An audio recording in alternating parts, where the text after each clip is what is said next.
We've been following the downtown commercial, real estate market in Portland, Oregon for quite some time.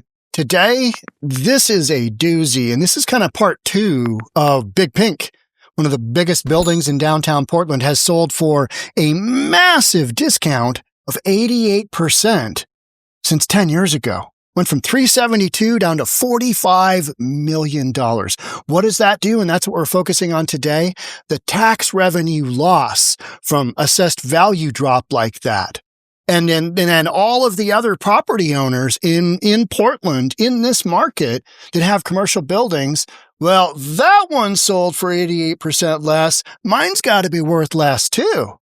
Yeah, what's that do for revenue stream to the city of Portland? Let's talk about it. Here we go. Portland's iconic Big Pink skyscraper has a new owner tonight. 𝗪𝗧𝗑𝗏 bought the U.S. Bancorp Tower. 𝗪𝗧𝗑𝗏, a former telecommunications entrepreneur and automotive industry leader with deep ties to Oregon.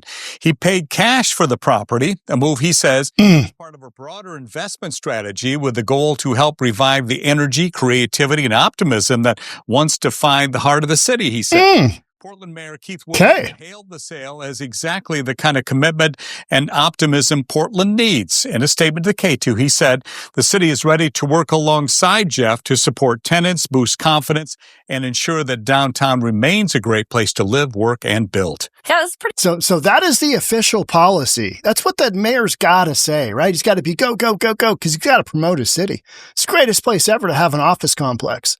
Even though vacancy factor in this building is almost 60%, and in the general marketplace where this is, the Central Business District in Portland, it's 34.8%, almost 35% vacancy factor. And what we're focusing on today is that drop in value. Nobody's saying really anything about that. There's a couple of clips. That we'll look at. Let's keep going. Individuals, institutional investors, putting tens of millions of dollars into Portland saying, we believe in the future of the city and we're willing to invest at this rate. At massively discounted rates, which when you extrapolate that to moving forward with assessed values in the city of Portland, are they going to be less or more than they are now? Less. How much less? A lot. Not every building's going to sell at a discounted 88%. Not every building's going to have a massive valuation like that. But this is the greater trend. This is what it's taking for this building to sell. It was only on the market for 2 months. In commercial real estate, for something that, that is this big, physically this big, 2 months is an absolute fire sale. That's like, boom, done. And so this guy is, he's on here. He's going to pitch that this is the beginning of the economic redevelopment. Well, yes and no, but the pain that's going to be felt by Portland due to lack of revenue from these dropping values, that is going to be real as well. And that's going to be years in the making because assessed values go off of previous years and usually it's a rolling average. So Portland's going to have to deal with that. And it's not just Portland. It's Seattle. It's, San Francisco. It's downtown Chicago. It's downtown LA. It's all these cities with a big presence and that don't have public safety of their downtown cores as a high priority. Look at Portland just allowing Antifa to have its way at the ICE building in Portland. That doesn't exactly send a very strong message to companies wanting to come into Portland. Hey, law and order isn't top priority to us. It sends the opposite message. It means we're just kind of, we're Portland. We don't want to impinge on anybody's freedom of speech. What the Trantifa and what the Antifa folks are doing in Portland is absolutely abominable. And I'm glad Tom Homan's going to be going there to take a little peek-see. I hope he kicks some ass.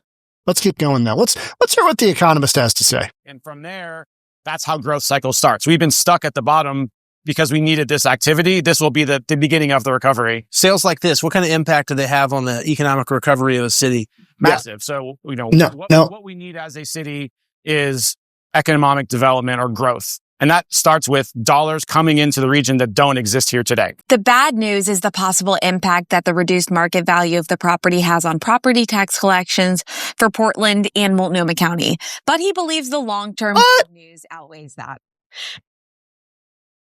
Heavy, heavy, heavy disagree. Heavy disagree. The possible impact, it's going to have a massive impact on the tax revenue stream. Massive, massive impact. And that is what people are like. They want to focus on the good thing because you gotta be a cheerleader for your city, right? But Portland's got so many things going on right now. Are they going to need federal intervention at some point? Probably, right? Probably. So that last statement that we just kind of left, possible impact, yeah, but it's outweighed by this sale happening. No, this sale is an indication of how bad things are about to get for Portland. Let's keep going.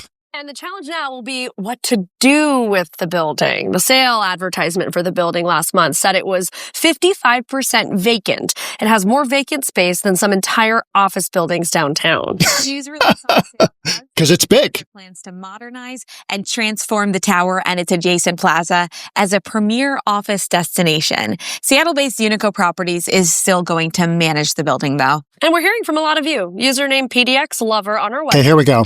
This guy has absolutely the right attitude and approach to Portland. This is a positive story, and it should be applauded. And username One Pure Law.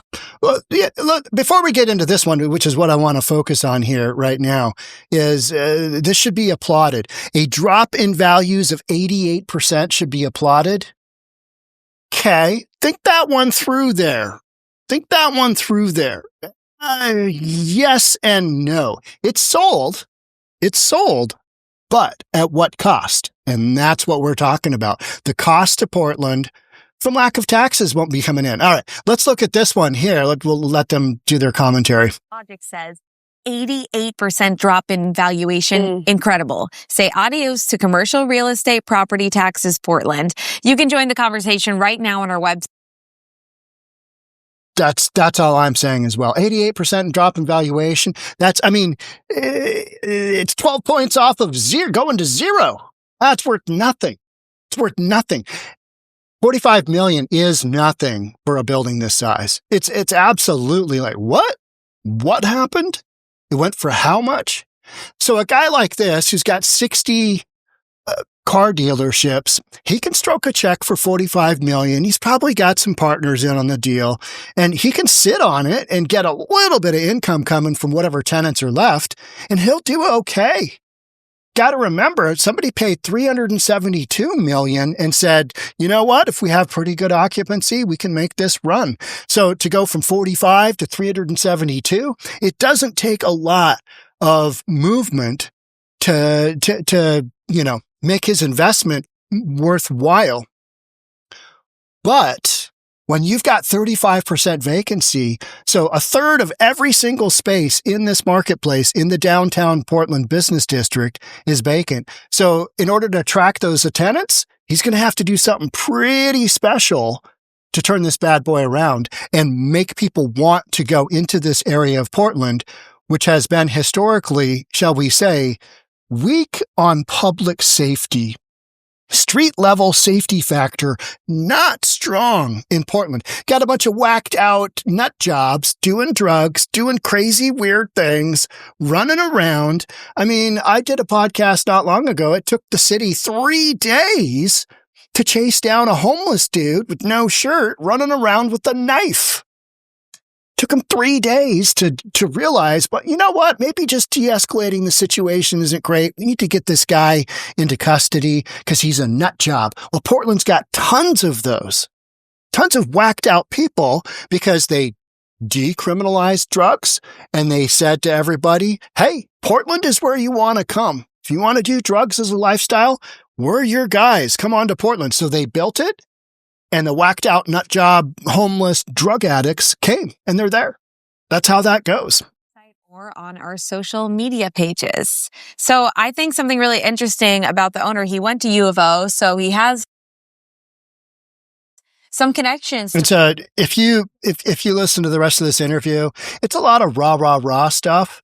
But when you start to think about kind of what's really going on and what's about to happen with the tax revenue, I don't know how you can put a positive spin on this. without federal intervention, I don't know how Portland's going to be able to pay its bills, because there are so many bills that are paid with commercial real estate taxation and everything that the commercial market brings to a city. And you are basically saying our commercial downtown properties are worth virtually nothing, almost nothing relative to 10 years ago. And this is their biggest, baddest building, right? This is Big Pink. This is Big Pink. Meanwhile, they've got the Black Box, another big commercial building that, it's in foreclosure as well. A lot of these big buildings had financing that owners got 2018, 2019. Things were just go, go, go. Now that interest rate level is higher and property valuations are lower. Vacancy factors are much, much higher. Your income stream is much, much lower. And so nobody's able to refinance, nobody's refinancing big office complexes right now, unless you literally bought it decades ago and you've got basically no mortgage on it, very little debt. And then maybe, just maybe, some kind of hard money lender will, come in and do something. That's what I would envision for Portland, given these kind of market conditions. So what will happen is you will have a ton of commercial owners within Portland go, I own a building and that one sold for XYZ, 45 million. And it was 10 years ago, 372. What's mine worth now? And the answer would be less. Theirs is worth less. So should they go ahead with the process to have their assessed value reassessed? Absolutely, 100%. Why wouldn't you do that? I love Portland so much, I just want to keep paying more. Love taxes, love paying taxes. What kind of numbnut says that, right? I mean, those are shenanigans of literally socialism works for those who don't. You know what I mean? And those people aren't working, so they're not paying any taxes. So, that's kind of the mindset here. So you've got a lot of people that really believe in Portland and want Portland to succeed. And I do too, but from a different standpoint. I want Portland to get a mayor that absolutely cleans clock on Antifa, does what they can on the homeless situation, gets the street level public safety somewhat squared away, because you're not doing what other cities are doing, because Portland is starting at such a low, low bar. And that's why nobody wants to lease commercial office space there, because it's undesirable and your tenants might get killed. They might get chased around with a homeless whacked out nut job with a knife. That is a true story. I just reported that not long ago. And the same folks that are cheerleading this story, which I don't blame them. I think they should. If I was involved in Portland politics, I would not be talking about what I am. But I'm a real estate guy from Seattle, and I don't really give a rip. So that's why I'm kind of giving it to you straight, is that Portland is going to have some massive, massive taxation issues, and them not being taxed, but their ability to tax business or property owners based on what are assessed values on the book. What are assessed values going to take a whack? 50%? 60%? What is the whack to commercial values in Portland? I don't know. This one, it's 88. But what I'm saying is current value relative to what they have on the books for assessed value now. Going to be a lot of people, I need an appraisal. I want to figure out what my building's worth because, good Lord, did you see Big Pink? You're going to have a lot of those conversations. I'm the owner of a real estate appraisal company. And when property values drop, homeowners call me and say, hey, I got this property. It was worth here. I paid this for this here. Now, what do you think it's worth? And I'll tell them I think it's worth less. If you want to go through with an appraisal, that's fine. But here's the deal. You're going to have an absolute bulletproof case, because otherwise the county, their whole job is to keep you on the line for as much in taxes as possible. Keep those assessed values up. Keep that taxes flowing into the city's coffers. And that is exactly what is not happening here. And people aren't talking about it, because what are you going to do? Talk about it and freak everybody out? That's going to happen. That's going to happen. But it's such a one of those things where people don't really talk about commercial real estate values because it's a given. Well, the market goes up a little bit and it comes down a little bit. This is a massive, massive drop in value. Massive drop.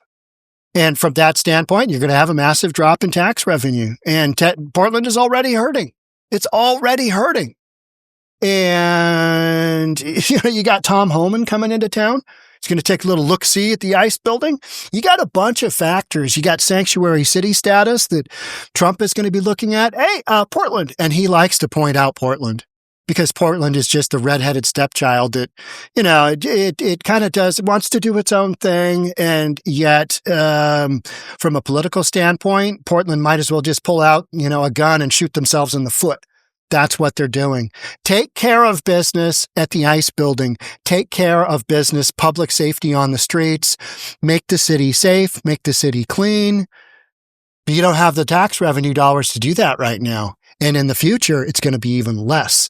So this big hurrah, hurrah, hurrah moment of, hey, we sold a building at an 88% discount. That is not really cause for celebration. It is from the standpoint of it is a sale on the books, but look at the numbers. Oh, ouch. Yeah. Imagine being the broker on $372 million and then you relist it. You want me to list it for how much? $45 million? Oh, my commission decreases by a lot. Right, almost all of it. Almost all of it is gone because that is the value that has left. That has left Portland. And that's what Portland is left. So yes and no on this is the greatest sale ever, and this is going to be the turning point. It is not. It is not. But it's something that Portland can focus on from a positive standpoint. Now, here's another financial issue that could impact Portland pretty greatly. Portland's DEI policies could cost the city hundreds of millions in federal grants. So we got, shots taken from lots of different aspects here for Portland. And it's because they're trying to keep, Portland weird. Antifa's fine. Antifa's fine. It's all good. Homeless people everywhere. What could go wrong? Homeless dudes without shirts or shoes with, running around with knives or machetes. Pretty normal for Portland. So, we're not going to worry about that. Well, come to find out, commercial real estate doesn't really respect those kind of values. Yeah, companies coming in from the outside who don't get Portland, if there is something to get. I get that there's trash. I get that there's homeless. I get that there's drugs. Those factors, I get all that. And so does anybody else just walking around Portland, downtown Portland. They get that. It's not that hard to figure out. And that's why you've got the highest vacancy factor in the United States. Boom. Right? I mean, these are not things that are difficult. You can't really argue any of this. It's just facts. Facts don't care about your feelings. City of Portland could lose out on nearly $400 million in federal grant money because of a conflict between federal rules and the city's equity policies. According to City Administrator Michael Jordan, problem is that some federal grants now require cities to follow specific rules that Portland says might go against its long-standing programs focused on diversity, equity, and inclusion. Well, we all know that Trump is not a fan of DEI, didn't earn it, or deport every illegal. Yeah. Because of this, Portland has already decided not to sign one federal grant agreement to avoid breaking its own policies. We're going to virtue signal that we believe in DEI and we believe in, and we're going to give up millions of dollars in federal grants. And you're going to see this with a lot of other sanctuary cities as well. It's just the writing's on the wall. That's where we're going. ICE going into LA. That is let's get the temperature of how much we can push these cities and find out where their limitations are as far as us pushing ICE through on these rates. Because they're going after the criminal element. They're going after MS-13 in Los Angeles. And the mayor freaks out. Why are you here? That mayor is so bad. She makes the mayor of Portland right now look truly competent. And that's the same rules apply to other grants. City leaders warn that Portland could be blocked from accepting millions of dollars in funding that includes money for, get this, transportation, housing, gun violence prevention. What? Is Portland even spending money on that? That's whatever. And other key services. In total, the city manages 126 active federal grants totaling $387 million, more than 90% of which is invested in housing and transportation, the bread and butter of a city, right? I mean, it just is. Last year alone, Portland was awarded $98 million in federal money. This is serious. If other federal agencies add the same language, we won't be able to accept those grants either. Why is this happening? Well, because Trump has directed federal agencies to review all grants for alignment with his administration's policies and executive orders. This happens every administration, right? I want to do this. The last guy did this. Well, here's what we're doing moving forward. Okay, we got rollback restrictions on race-based equity language. Good. That's nonsense. Rollbacks on protections for transgender people. Oh. Portland is a huge transgender magnet. Penalties for sanctuary cities that limit cooperation with federal immigration enforcement. Ooh. And Tom Homan come to take a little peek-see at Portland. That's going to go well, isn't it? Especially if the federal building is still getting rocked. So Portland's going to have to square up and really determine whether its virtue signaling of being a sanctuary city is worth the financial pain that they're going to go through, because Trump has already said, hey, we're going to hold back funding. California, if you can't get your act together and, start working on some of this stuff, we're withholding funding, because so much of this is literally, race-based equity language. That's racist. It is, at its core, it's racist. You're white, you don't get it. You're something other than that. You're a person of color, you get it. That's what that's all about. And it's meant to, level the playing field, but in fact, it is straight up racist. Penalties for sanctuary cities. That's the overall big picture. And even Los Angeles Mayor Karen Bass she is stating, I am not sure how much longer we can have these sanctuary city policies, because she's not saying it, but she's coming right out and saying, essentially, if you're connecting the dots, that we can't financially withstand the federal government withholding funds to us based on our federal policy, based on our sanctuary city policy. And it's because they don't want to have their local law enforcement interact with law enforcement to toss out criminal, illegal immigrants. Come on. That is a losing battle going into the 2028 election.